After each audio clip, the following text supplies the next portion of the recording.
Sveiki, čia aš Baltoji lapė. Šis tarot kortų skaitimas yra bendras. Dėl privataus tarot kortų skaitimo rašykite man į Messengerį, privačią žinutę, tenais pabendrausime plačiau. Taip pat raginu jūs būti aktyviais, komentuokit, rašykit su kuo rezonavo. Aš taip aš nepamiršau savo pažadų, kuriuos jums prižadėjau, taip juos įvykdysiu.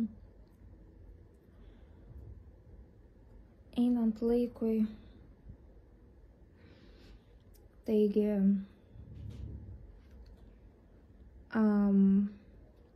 pasižiūrėkime. Aš bendros temos nepasižiūrėjau, taigi išlys taip pati. Pasižiūrėsim, kas bus.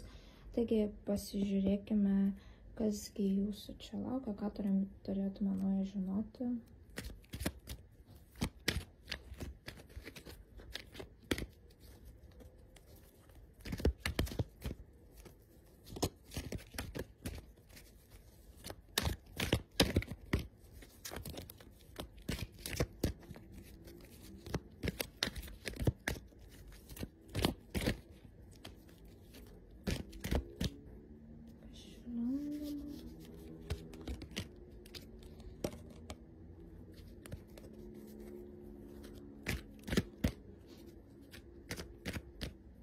Kažkokios nuoskaudos, skausmas vandama.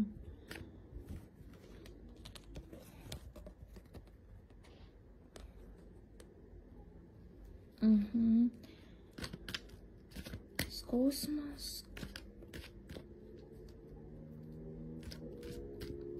Nuo kurio jūs galbūt vengiate susidurti, pažvelgti, analizuoti. Bet būsite priversti, kaip ir randavo kortas, aš kalbu ir pakeliu viskas.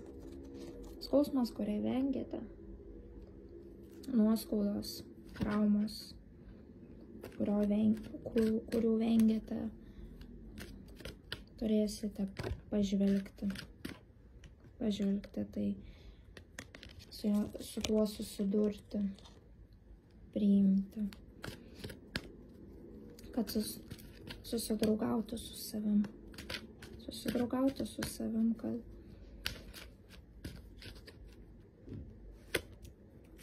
turite susidraugauti su savim. Priimti tai kaip pamoką, kad galėtumėte pažinti laimę. Eiti link to. Tai yra likimas.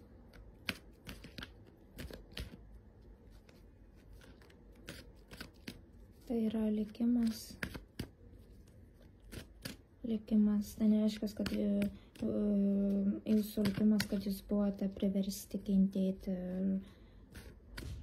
dėl aukštesniųjų jėgų malonumo, kažkas tokio patenkinimo.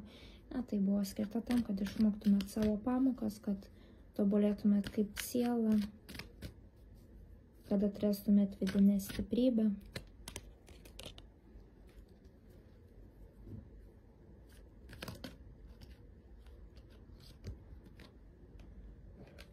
Kad eitumėte į sėkmę, į laimę, kad tobulėtumėte, plėstumėte savo pasaulėžiūrą, savo mąstymą, kad paleisti tai, kas jau nebetarnauja, kas trukdo dabarčiai, to labiau ateičiai. Tai kas jis pastato į nežinomybę su vyriškiu. Kažkoks vyriškis lenda.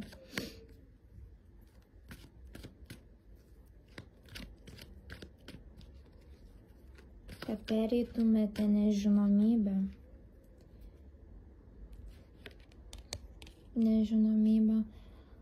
Tai, kad jūs atspindite vyriškis, tai matau artimas, nes jis atspindi jūsų, kaip sakau, baltą juodąją arba tamsiai šviesią pusę, sielos dvynių istoriją čia matyčiau lenda. Žmogus, kuris atspindi jūsų vidinės traumas, jūsų taip pat teigiamas emocijas, teigiamus veiksmus. Tai yra tam, kad pereitumėt tą nežinomybę, kad priimtumėt save tokiu, koks esate ir išdirbtumėte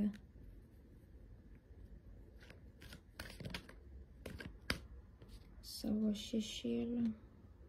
O šešėlis, kas yra mūsų tamsioji pusė, kurią vengiame parodyti kitiem. Tai, ką mes slepiame giliai viduje. Ką ir atrodo taip artimas jūsų, artimas žmogus, mylimasis galbūt. Kas dar? Kas dar?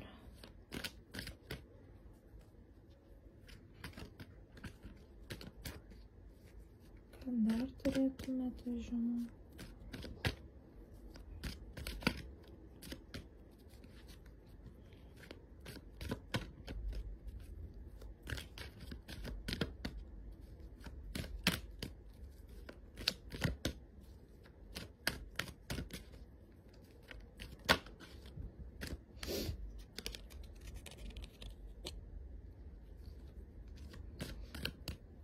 Darbas.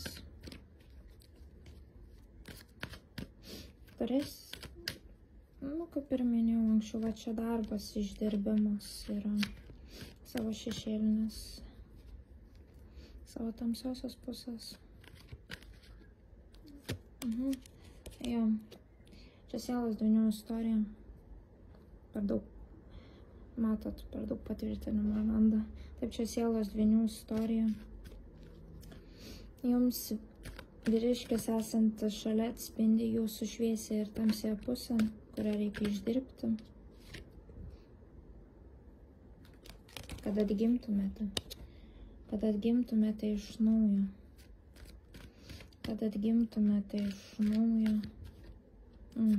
va koks patvirtinimas, kad atgimtumėte iš naujo, susidraugautumėte su savim, išdirbtumėte tamsią pusę. Kad priimtumėte savo šviesią ir tamsią pusę ir išdirbtumėte savo tą tamsiąją pusę, kad galėtumėte atgimti, kaip naujas žmogus.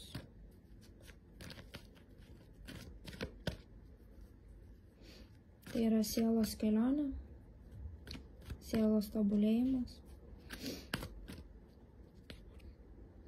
Šiandien taip, kad pasiektumėt savo vidinę stiprybę, atsivertų žinios, suvokimas. Taip, kad susijungtumėte emociškai patobulėtumėte ir materialiai patobulėtumėte. Kad galėtumėt sukurti laimingą šeimą.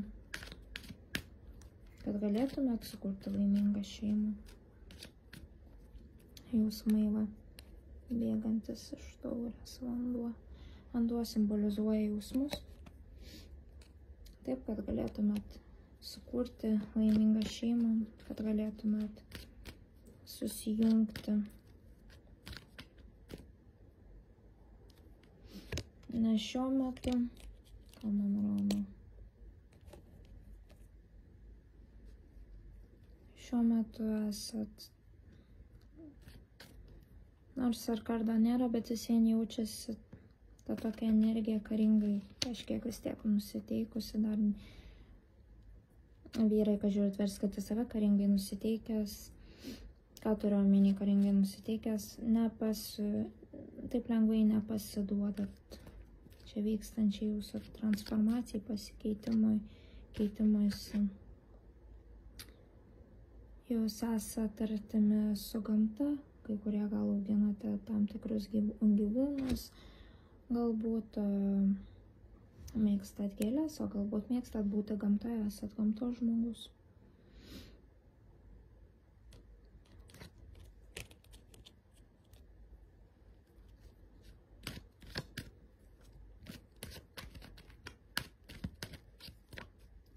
esate žmogus su dovanomis. Gali būti dvasinės dovanos arba materialios. Materialiai, kas gali atsiskleisti kokią nors sugebėjimą ir taip toliau. Bet. Gaunu žinutes ir kortas parodo tą patį. Visą tą kalbą per kortas ir ateina man kaip tik žinutės, ką aš ir gavau, tą ir parodė. Jums tai yra už nugaros. Jūsų dovanos yra jums už nugaros, jūs turite išdirbti visą tai, kad atsirastų tai prieš jūs, kad jūs matytumėt, kad jūs galėtumėt tai realizuoti. Ir tom naudotis. Taigi, šiandieną būtų tiek. Taigi, sėkmės dirbant, šešėlinis darbas nėra pats maloniausias darbas, tai reikia pažvelgti savo minusus. Tai ta pusė, kurią slepiame. O tai, kas slepiame, yra nemalonu. Ir pripažinti, kad klystam, ar priimti savo traumas ir tam tikrus dalykus, su tuo dirbti yra tikrai sunku, nėra malonus darbas, bet tai yra tam, kad jūs pasiektumėte šeimą, kad susijungtumėt su sielos dvyniu, kuris atspindi jūsų šviesią ir tamsiąją pusę. Tas žmogus jūsų gyvenime yra tam, kad parodytų, kur jūs vis dar suklumpate, kur reikėtų pasikeisti, ką pakeisti.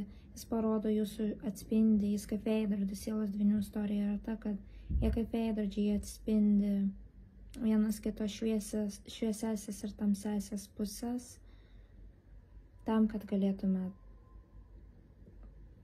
abudu sielos dvyniai išdirbti tas pusės, kad susijungtų į bendrystę, galėtų sukurti laimingą šeimą,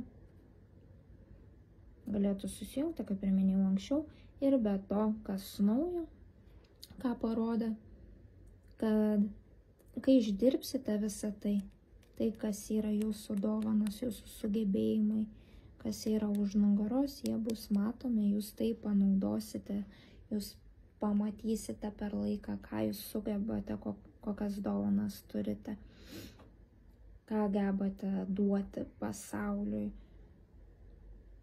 Kaip jau minėjau, tai gali būti dvasiniai sugebėjimai, materialūs sugebėjimai čia žemėje. Tai visokie gali išvysti sugebėjimai, pavyzdžiui, duosiu elementariausią pavyzdį, kažkas galbūt sužinosit, kad aš kalbu bendrai. Duodu pavyzdį, nežinau, ar čia būsim, taip ar ne, tiesiog, kad žinotumėt, ką turiu omeny iš materialiosios pusės, tai gali būti kažkas, galbūt atrasite, kad esate gabus dailiai piešti, galbūt kažką savo gyvenimą pradėsite sieti su piešimu, dalinsitės su pasauliu savo menu. Tai irgi dovana. Gali būti dovana, va jūs atrasit, kad jūsų gebėjimas yra ten, tarkim, gydyti žmonės, tai va jūs galit būti koučeriai, ten treneriai kažkokie, gydytojai galbūt patapsit. Aš čia duodu kaip pavyzdžius, kai jūs suprastumėt, kad tai gali būti bet kas. Jūsų kažkokios dovanos, jūsų galimybės, jūsų ta vidinė galia, ką jūs turite, yra jums už nugaros.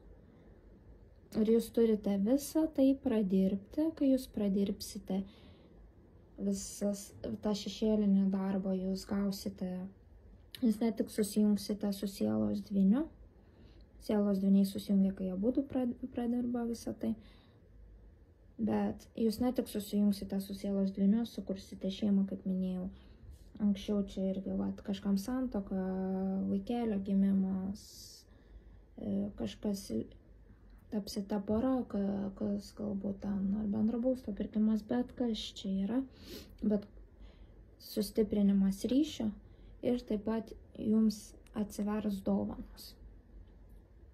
jūsų laukia dar kažkokios dovanos, kažkokios galimybės, tą, ko jūs nematot, kas yra jūsų giliai viduje, bet jūs to negalite pasistatyti į priekį, matyti patys ir duoti kitiem, kol neišdirbsite šešėlinio savo darbo.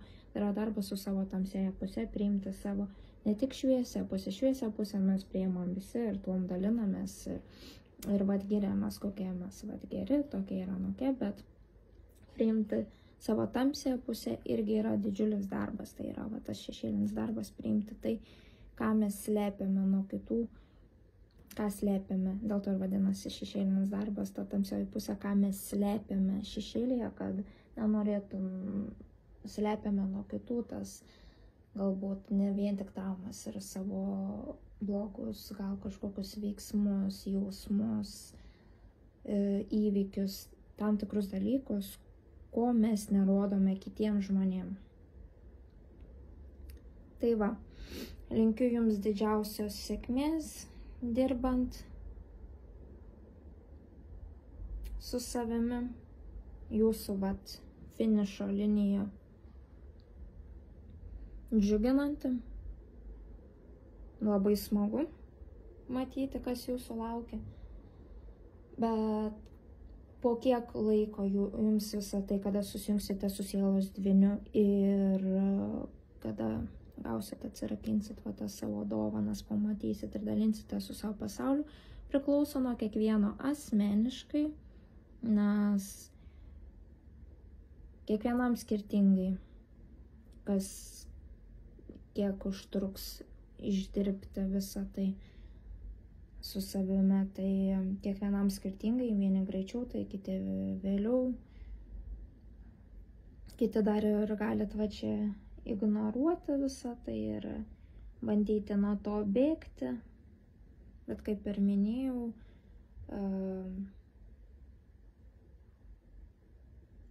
kadangi čia sielos dvynių istorija, tai jūs nepabėgsit. Jums sielos dvynys visien visą tai atspindėsis kaip veidrodis, tai jūs nuo to nepabėgsit.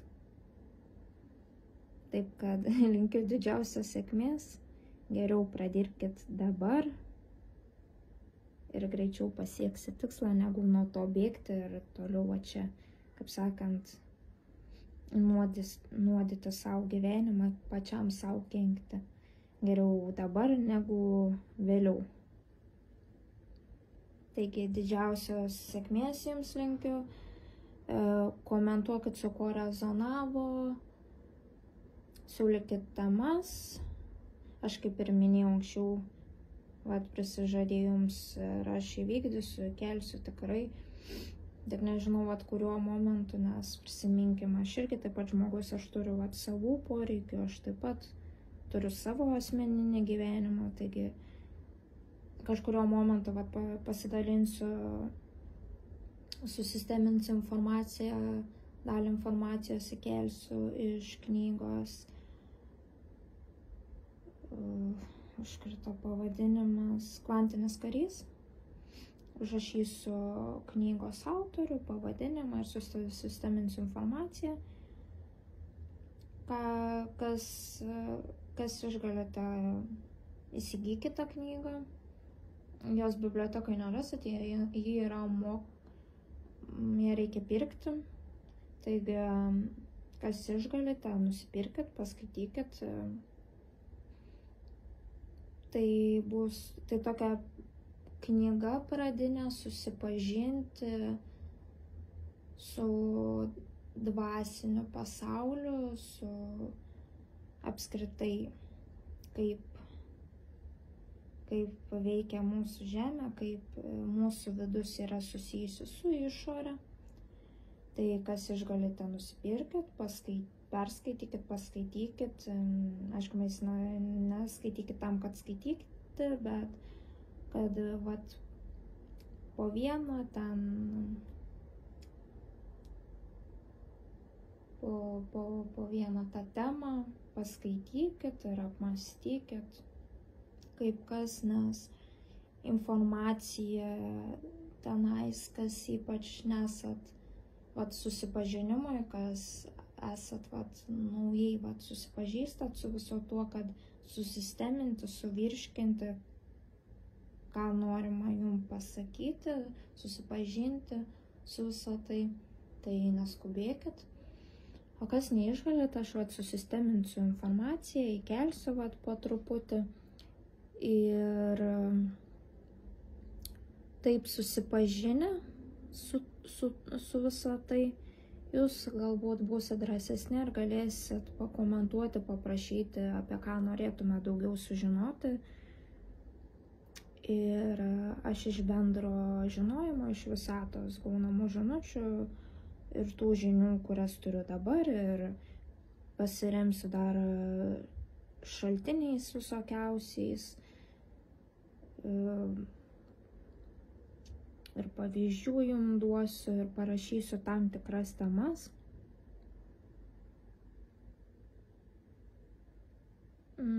kurias jūs domins. Tai aš taip ir pagalvojau, kad tikriausiai nežinot nuo ko pradėti, tai aš pradėsiu nuo tų pradmenų, nuo kvantinio kario knygos ir susisteminsiu informaciją ir po to jūs paskaitę, kas patys nusipirksit, paskaitysit ir po to galėsit siūlyti temas, apie ką norit, kad plačiau paaiškinčiau, pakalbėčiau giliau, parašyčiau ar taip video formą. Nes galbūt, kaip ir minėjau anksčiau, nežinot nuo ko pradėti, ko klausti. Tai tebūnie mūsų startas ties įvairiausiomis temomis, tebūnie būna ta knyga. Susisteminta informacija, pradmuo, ką turėtumėme žinoti, susipažinimui. Taigi, ačiū, kad buvot su manimi, nebijokit, komentuokit ir iki kitų kartų.